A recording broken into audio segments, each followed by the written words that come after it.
Legendary నటి అతిలోక సుందరి శ్రీదేవి ఇక లేరు. బంధువుల వెడ్డింగ్ నిమిత్తం భర్త బోనీ కపూర్, చిన్న కూతురు ఖుషీ కపూర్తో కలిసి దుబాయ్ వెళ్లిన శ్రీదేవి సడన్గా హార్ట్అటాక్ రావడంతో ఈ లోకం విడిచి వెళ్ళినట్లుగా బాలీవుడ్ వర్గాలు ప్రకటించాయి.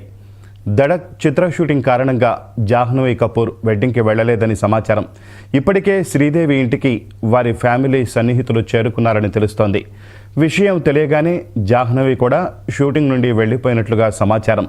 శ్రీదేవి హార్ట్అటాక్తో మరణించారనే విషయం తెలిసిన బాలీవుడ్ ఒక్కసారిగా షాక్కు గురైంది.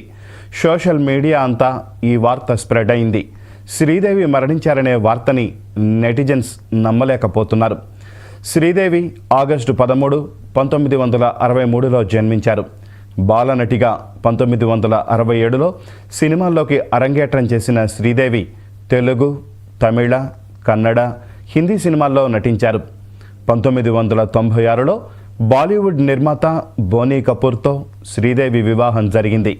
ఈ జంటకు జాహ్నవి, ఖుషీ అనే 2 కుమార్తెలున్నారు. ఇప్పటి వరకు 15 ఫిల్మ్ఫేర్ అవార్డులు పొందిన శ్రీదేవిని 2013లో భారత ప్రభుత్వం పద్మశ్రీ అవార్డుతో గౌరవించింది.